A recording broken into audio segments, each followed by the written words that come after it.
Page number 41 continued. Number 1. Thomas Occleve or Hockleve, Occeleve or Hoceleve,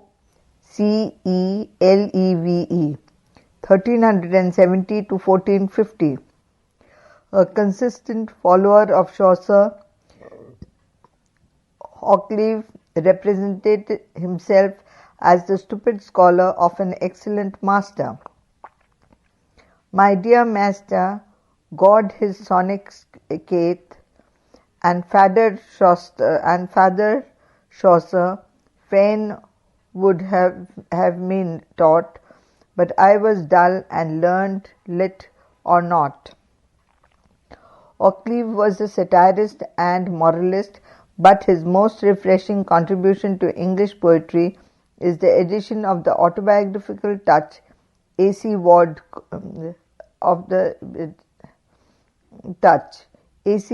calls him one of England's earliest biographers.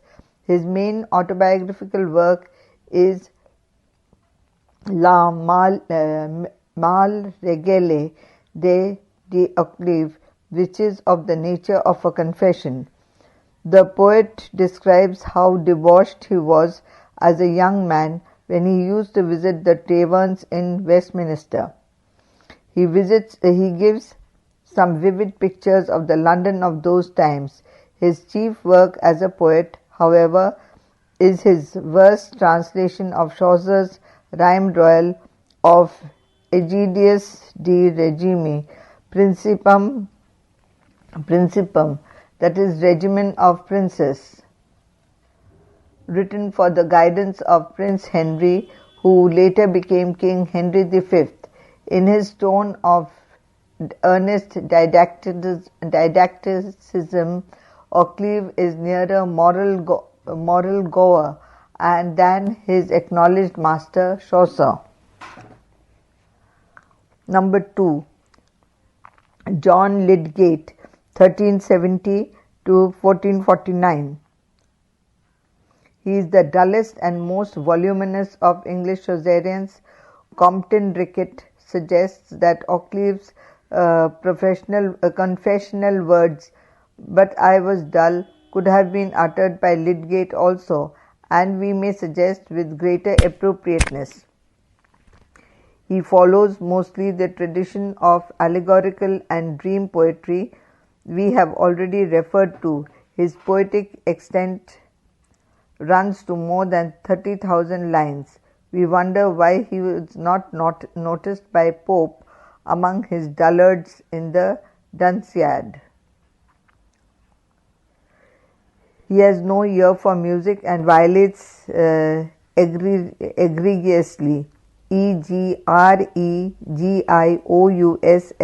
egregiously, even the basic principles of prosody, nor does he have the spirit or the magic touch which Chaucer brought to bear upon his work. However, in his heyday, his principal works, the Troy Book, the Stories of Thebes, the Fall of the Princess, and the Pilgrimage of the Life of Man, something like the Pilgrim's Progress, pleased numerous readers. His complaint of the Black Knight was once ascribed to Chaucer. His most lively and the least dull work is his London Lackpenny, which describes the woes of the poor man in the streets of London. Modern investigators have, however, come to the conclusion that this work is in fact written by someone else.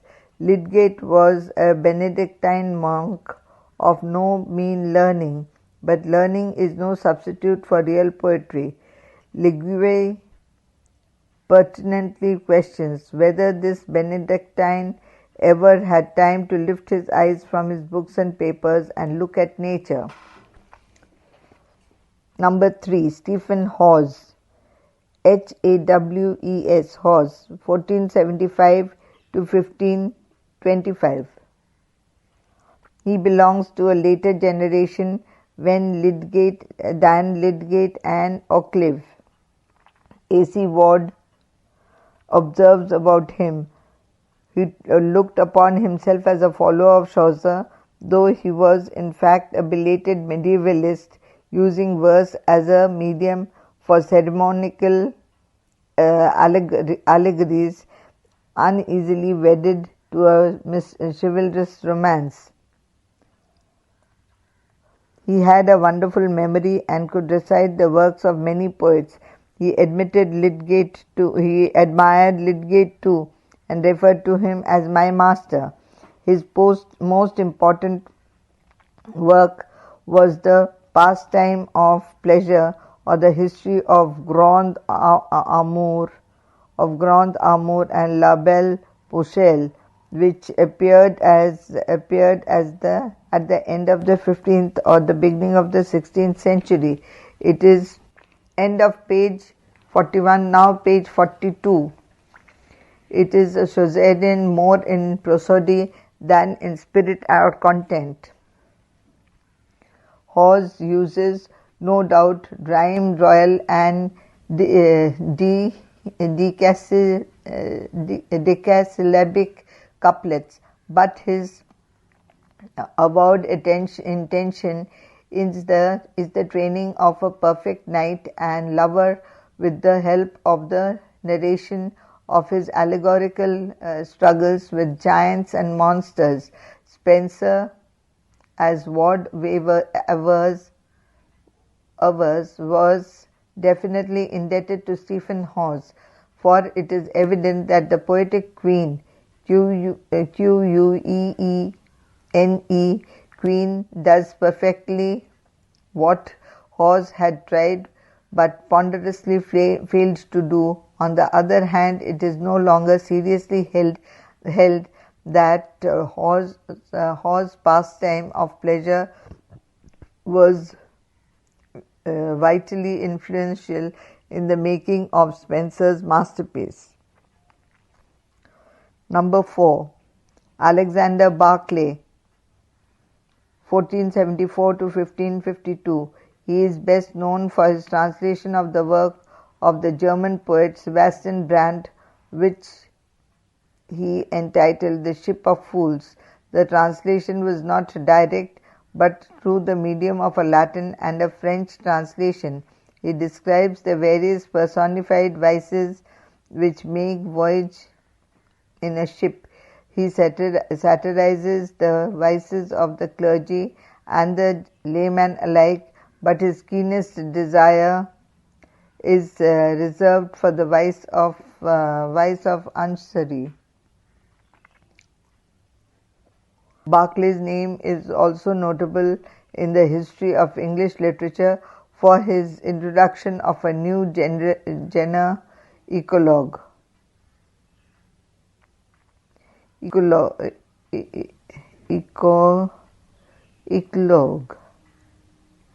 E-C-L-O-G-U-E, eclogue.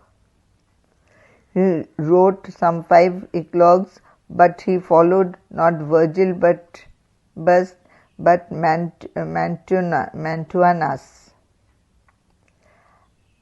As Legui observes, his eclogues have nothing of the idle but are moral satires. Number 5. John Skelton, 1460 to 1529. He is best known for his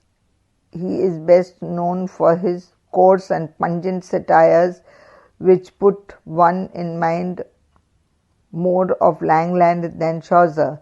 His verses are rough, unchiseled, and unmusical.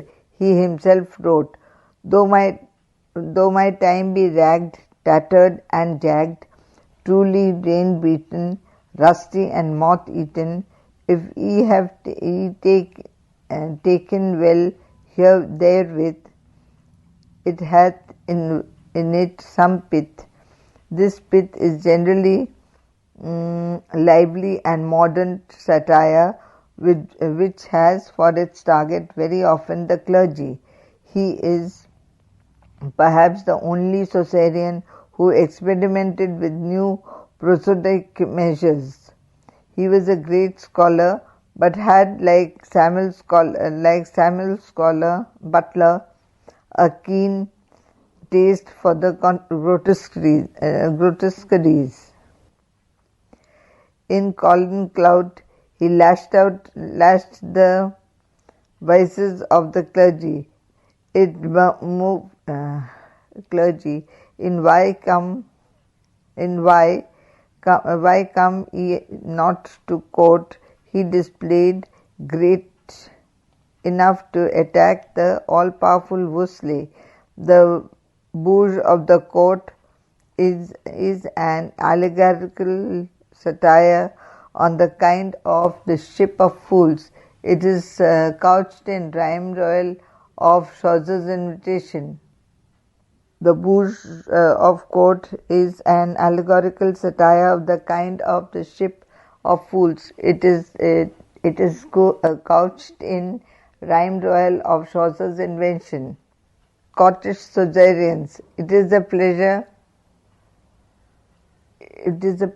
passing from the English to the Scottish poetry of the 15th century. In fact, the 15th century is the most glorious of all. Scottish poetry captured more effectively the spirit of Chaucer's petty poetry rather than Scottish Chaucerians. It is a pleasure passing from the English to the Scottish poetry of the 15th century. In fact, the 15th century is the most glorious period of old Scottish poetry.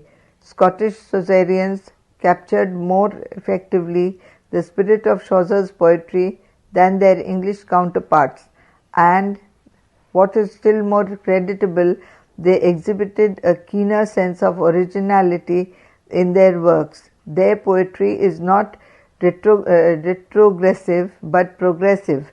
Let us consider briefly the works of the most eminent Scottish Chaucerians. Number 1. James I of Scotland, 1394 to 1437. He is known for his King's Quire, that is the King's Book, which he wrote while in the captivity of the English. It commemorates a romantic incident of his own life. It was the age of 11 that the king was captured by the English to remain a prisoner in England for more than 18 years. During his captivity, he once happened to have, through his window, a glimpse of the stunning beauty of Joan Beaufort, the daughter of the Earl of Somerset.